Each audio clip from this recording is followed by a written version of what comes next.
Love and death. These are probably the two most common subjects for poetry if we are taking things on a whole. But what happens when someone is writing poetry over the death of a loved one? That is what we will have today. The answer, spoiler, is very angry poetry. This is a poem that is going to be talked about here, but then reinterpreted for something called dark academia. The poem in question, welcome to Strip Cover Lit, where we squeeze the bigger picture out of literature. This is a poetry discussion which will appear in two different playlists here on the channel. Number one being the poetry discussion playlist, now over 800 videos strong.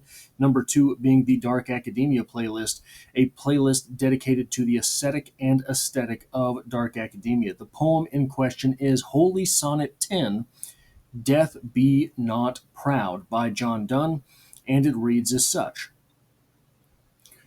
Death, be not proud, though some have called thee mighty and dreadful, for thou art not so. For those whom thou thinkest thou dost overthrow, die not, poor Death, nor yet canst thou kill me. From rest and sleep, which but thy pictures be, much pleasure, then from thee much more must flow. And soonest our best men with thee do go, rest of their bones and souls delivery. Thou art slave to fate, chance, kings, and desperate men, and dost with poison, war, and sickness dwell. And poppy or charms can make us sleep as well, and better than thy stroke. Why swell'st thou then? One short sleep past, we wake eternally, and death shall be no more. Death, thou shalt die. So, this is a poem written for the death of John Donne's son. What is now believed to have been a brain tumor, I think, is what took his son from him. But the moral, the lesson, the underlying message of the poem is that death is built up as something mighty and powerful, but not so. In fact, thou art slave to fate, chance, kings, and desperate men. The people who rule you, death, are the lower rungs of society, maybe kings when they are when they are, as we say today, on one, and dost with poison, war, and sickness dwell.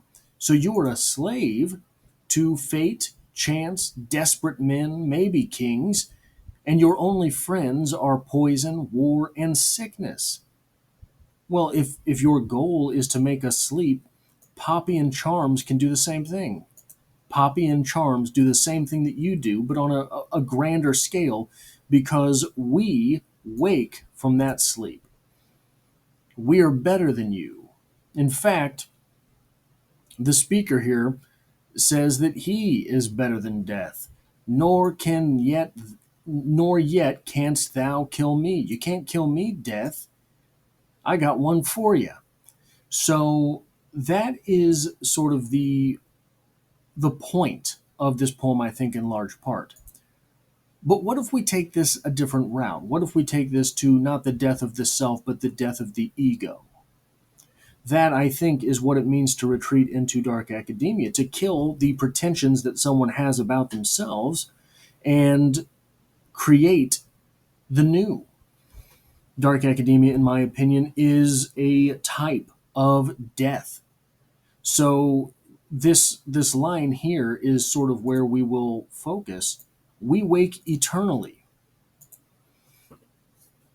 In the poem, what this is referring to as we die from this mortal coil, we shuffle off this mortal coil, and then we're spending eternity with God or someplace else.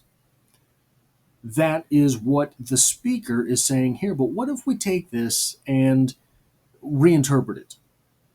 We die here in the mortal self when we decide to be something else. Dark academia, I think, is the act of pursuing something greater than the self. You have to transform the self to contend with those things. You have to become the shadow. You have to kill off what it was that you were. And it's only through doing something like that that you stand the chance to live forever. There is a thought in many secular religious folks, people who take the word of religion as not literal, but figurative or metaphorical. This thought process is that if we are to have any eternity, it is by the world that we have changed.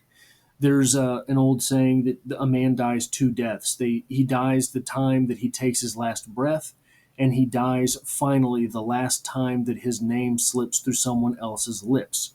I think it's a little bit more than that.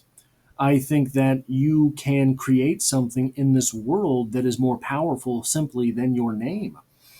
That, I think, is the point of dark academia. That, I think, is the pursuit of dark academia. To let the ego die and to pursue something, some subject, some academic pursuit more fully than we would be living on a day to day basis just surviving. To dedicate oneself to the furtherance of the human experience through creating art or observing science and making some furtherance in our understanding of the physical world, making some difference towards other people being able to manifest in their own lives. So, this phrase that I had talked about earlier, a man dies two deaths, when his body dies and when his name last passes through someone else's mouth, that person, whoever came up with that idea, they're living through me saying that very thing. Their ideas live. Their intellectual pursuits persist. Isn't that a life well spent? Isn't that what it means in the same way to, for example, in this poem, Donne's son is living through this poem. His mortal form is gone. Does he not live on through this very poem that we're still reading today? His son is still living ever after. John Donne is still in through this poem, living ever after. That, I think, is what the dark academic pursuit really means. To try, to strive towards making some difference, to retreat into the self and make the self something stronger, make the self something more formidable, make the self something more of the shadow itself, and then emerge as this changed being, emerge as this more formidable foe, foe for the world, for the process of the world, for death. The poem that we're reading today, Death Be Not Proud. Do we not conquer death if we choose when to have a portion of the self die, only to emerge stronger than we were, only to emerge as something more than we were? That itself is a victory over death, and death be not proud, because I chose to do this thing. And in that act, manifest something greater than the self, manifest something that is more everlasting, manifest something that is some type of change, to live forever forth. That, I think, is conquering death. That, I think, is what it means to make death not proud, to choose this life, to choose some type of existence further than the ego, further than the self. And I think that is something that we can take from Holy Sonnet 10 by John Donne. That is all I have for this poetry discussion. If you like or appreciate what it is that I do here, hitting the like button really does help me out, as it tells YouTube to share this video with other literature lovers. If you are here by chance but not design, literature is the only thing I talk about on this channel, dropping multiple videos every single week. There's poetry every Monday, and I hope to have you back for the next one.